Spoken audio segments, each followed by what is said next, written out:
Bonjour et bienvenue dans cette vidéo dans laquelle nous allons découvrir 11 habitudes pour développer son charisme. Certaines personnes ont une aura particulière. Dès qu'elles entrent dans une pièce, c'est comme si le temps cessait d'exister. L'espace de quelques secondes, leur présence s'impose avec une grâce déconcertante. C'est ce que l'on appelle avoir du charisme. Pour certains chanceux, ce trait de caractère est inné. Pour d'autres, il est nécessaire de relever ses manches pour l'acquérir.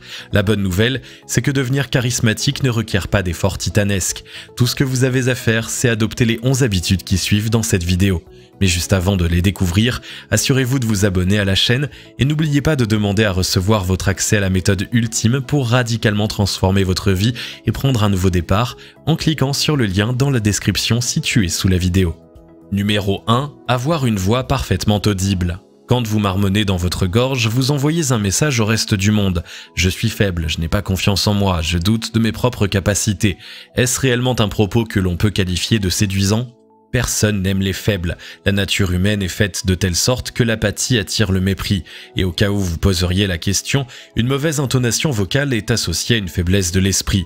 Heureusement, votre timbre vocal n'est pas immuable. Il est possible de le modifier en réalisant l'exercice qui suit. Si vous avez fait du théâtre ou un art scénique, il est même fort probable que vous le connaissiez. Debout, droit comme un piquet, les genoux légèrement pliés, posez une main sur votre ventre. Ensuite, prononcez un A, succinct et net. Attention, le son doit venir du bas du ventre et non de la gorge. Si l'exercice est bien réalisé, vous devriez sentir les muscles de cette région se contracter brièvement.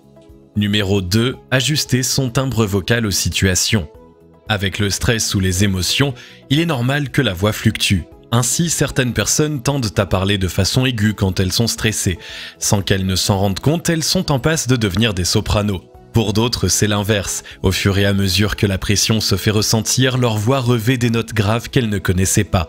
Le hic, c'est que ces variations sonores mettent votre charisme naturel à mal. Pire encore, si vous êtes centré sur vous-même, il est pratiquement impossible de les détecter.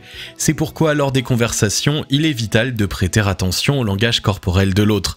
Est-ce que la personne tend l'oreille ou fait-elle quelques pas en arrière ? Dans le premier cas, c'est la preuve que vous parlez trop bas. Dans le second cas, c'est un signe sans équivoque qu'il faut baisser le volume de votre voix. Numéro 3. Travailler sa diction. Plus jeune, vous preniez plaisir à mâcher les mots en parlant à vos parents. Cela les faisait rager et intérieurement vous jubiliez. Aujourd'hui, cette mauvaise habitude vous a rattrapé. À chaque fois que vous prenez la parole, au moins une personne vous demande de répéter vos propos. Aïe, peut-être auriez-vous dû écouter vos parents. Au lieu de vous ronger les sangs en vain, commencez immédiatement à corriger cette mauvaise habitude. Comment ? Eh bien en réalisant des exercices de diction. Choisissez un livre ou un journal, le contenu n'a que peu d'importance, même un article de blog léger sur le thème des vacances en Savoie fera parfaitement l'affaire. Ensuite, placez un stylo en travers de votre dentition. Pour faire simple, essayez de reproduire le morse d'un cheval. Est-ce que vous avez suivi les étapes précédentes à la lettre ? Il est temps de commencer l'exercice à proprement parler. Tout en maintenant le crayon, lisez le texte qui se trouve en face de vous. De par la présence de cet objet, vous n'aurez d'autre choix que d'utiliser vos mâchoires à bon escient. Une fois le crayon supprimé, vous retrouverez une diction à la hauteur de votre intellect. Numéro 4. Adoptez une posture positive. En vous voûtant sur vous-même, vous indiquez un malaise ou un manque de confiance. Encore une fois, ces deux caractéristiques sont tout sauf charismatiques. Il est temps de déclarer la guerre à la posture de la tortue. Imaginez qu'un fil soit accroché au sommet de votre tête. Maintenant, tirez dessus pour obliger votre colonne vertébrale à se redresser. Sentez-vous la différence ? Avec ce simple geste, vous avez déjà ouvert grand la porte à des énergies bien plus positives. Peut-être vous sentez-vous plus puissant ou plus grand. Et ce n'est que le début. Passé cette première étape, il est temps de corriger une autre mauvaise habitude, les épaules tombantes. D'un geste souple, repoussez vos épaules vers l'arrière. Profitez-en pour bomber légèrement le torse vers l'avant. Ensuite, dessinez un léger sourire sur votre visage. Enfin, vous pouvez sortir affronter le reste du monde. Numéro 5. Travailler son intellectuel. Oubliez immédiatement le mythe du joueur de football écervelé, mais adulé. Sans essayer de faire de l'ombre à Albert Einstein, il est nécessaire d'avoir un laïus conséquent. Les gens apprécient l'intelligence, ils se repaissent de la présence de personnes au vocabulaire riche et aux idées ingénieuses. Attention, que le paragraphe précédent ne vous fasse pas penser qu'il est nécessaire d'être bardé de diplômes. Ce n'est absolument pas le cas. À vrai dire, jouer au singe savant est plus exacerbant pour les personnes environnantes qu'autre chose. Non, tout ce que vous avez à faire, c'est d'enrichir votre vocabulaire. Pour cela, il y a un seul chemin possible, la lecture. Prenez l'habitude de bouquiner au moins une fois par semaine. Même s'il est possible de se délecter d'articles de blog, l'enrichissement lexical est plus considérable avec des romans classiques. En vous plongeant dans les mondes oniriques capturés sur papier, vous enrichirez votre vocabulaire et par ricochet votre charisme. Numéro 6. Être d'un naturel curieux. Les personnes charismatiques sont naturellement curieuses. Quand elles sont face à un terme qu'elles ne connaissent pas, elles n'hésitent pas à fouiller sur internet pour en trouver la définition, et cette règle s'applique pour tout. Un concept dont vous n'avez jamais entendu parler, essayez d'en savoir plus. Une idée qui vous semble lumineuse, n'hésitez pas à l'explorer plus en profondeur. Il y a tant à apprendre qu'il serait dommage de vous cantonner à votre univers connu.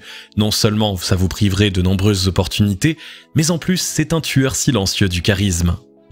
Numéro 7. Apprendre à canaliser ses pensées. Cette scène, tout le monde l'a déjà vécue au moins une fois. Face à une audience, vous êtes déterminé à prouver votre propos. Vous maîtrisez le sujet sur le bout des doigts. Et puis, au moment fatidique, vous bafouillez honteusement. C'est comme si toutes ces heures de préparation n'avaient servi à rien. Vous n'êtes ni la première ni la dernière personne à se retrouver dans une telle situation.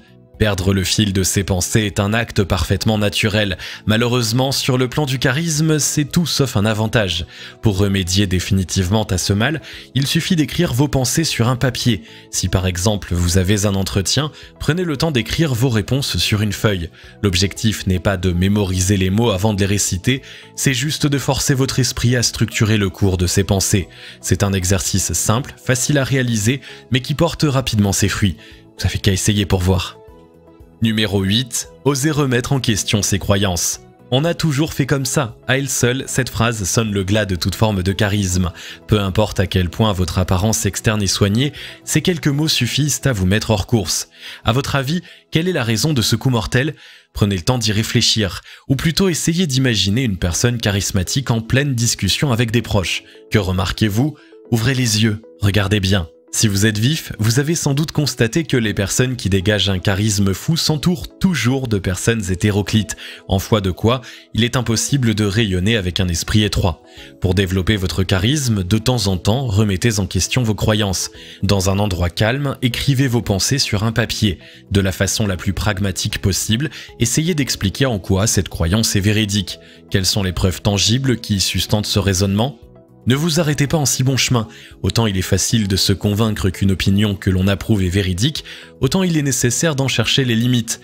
À vous de poser la contre-hypothèse. Quels sont les arguments qui s'opposent à cette supposition ? Dans quelle mesure sont-ils valables ? Si vous pensiez avoir échappé à la philosophie, vous vous mettiez le doigt dans l'œil. Au travers de cet exercice, vous gagnerez en clarté d'esprit et en confiance en vous. Numéro 9. Trouvez le juste milieu. Être charismatique, ce n'est pas imposer son point de vue à son entourage.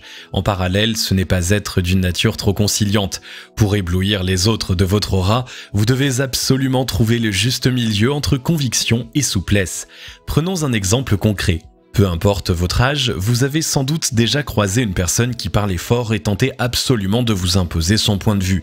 À ce caractère de brute venait s'ajouter une surexcitation sans borne et une négation totale de vos arguments. En face d'elle, vous n'aviez qu'une seule envie, que cette conversation se termine le plus vite possible. L'individu précédemment décrit est tout sauf d'un naturel charismatique. C'est même plutôt le contraire. Très souvent, cette frénésie inexplicable vise à masquer un manque cruel de confiance en soi. Lors de vos conversations, essayez de ne pas laisser vos émotions vous dominer. Ce n'est qu'avec la tête froide que vous défendrez vos valeurs tout en restant ouvert aux nouveaux concepts. Et si vraiment vous avez de la peine à vous contrôler, il est préférable de vous retirer de cette discussion. Numéro 10. Avoir une passion. La vie vaut-elle réellement la peine d'être vécue sans un soupçon de folie ? Eh bien pas du tout, la passion est ce qui donne sa saveur au quotidien. C'est ce qui vous pousse à aller de l'avant, ce qui vous fait vous sentir vivant. Pour développer votre aura, rapprochez-vous de votre mission de vie. Une fois que vous avez trouvé votre place au sein de l'univers, vous commencerez à rayonner naturellement. Sans même que vous n'ayez à lever le petit doigt, les autres viendront à vous. Sur le papier, ce conseil peut sembler enfantin, pourtant il est d'une puissance redoutable. C'est en combattant pour les droits civiques que Martin Luther King s'est hissé au-dessus de la foule. Il en est de même de tous les leaders charismatiques qui ont foulé le sol de la terre. Même au lycée, les élites, entre guillemets, avaient généralement des activités qui les distinguaient du reste de la masse. Si vous voulez rayonner, c'est simple, il suffit d'embrasser le soleil qui sommeille en vous. Numéro 11. Faire preuve d'empathie. À la base de l'intelligence émotionnelle se trouve l'empathie. Il s'agit d'une caractéristique humaine qui permet de comprendre ce que l'autre ressent. C'est grâce à elle que les personnes charismatiques parviennent à toucher les cœurs de ceux avec qui ils conversent. Tant que vous ne comprenez pas les réactions d'un tiers, comment pensez-vous être en mesure d'avoir une discussion à cœur ouvert avec lui? C'est parfaitement impossible. Étant donné que vous serez tous deux occupés à camper sur vos positions, ce sera un véritable dialogue de sourds. Sans empathie, les êtres humains ne parviendraient pas à échanger les uns avec les autres. De même, sans ce talent, les personnes charismatiques seraient incapables d'attirer leurs proches. Pour cultiver l'empathie, il est indispensable de suivre les 5 conseils suivants. Apprendre à reconnaître ses émotions, mettre des mots sur les sentiments qui vous animent, identifier les émotions ressenties par les autres, comprendre les leitmotifs de votre entourage, ne jamais agir sur le coup de la colère. Devenir empathique est un moyen efficace de développer son charisme. Couplé aux 10 précédents conseils, ce talent fera de vous le centre de l'attention. Si vous avez aimé cette vidéo, merci de liker, partager, commenter et surtout vous abonner à la chaîne. Vous êtes également libre de recevoir notre vidéo bonus dans laquelle vous découvrirez la méthode révolutionnaire pour changer de vie du jour au lendemain et dire adieu au train-train quotidien. Il vous suffit de cliquer sur le lien situé dans la description en dessous de la vidéo pour l'obtenir et on se retrouve très vite pour une nouvelle vidéo.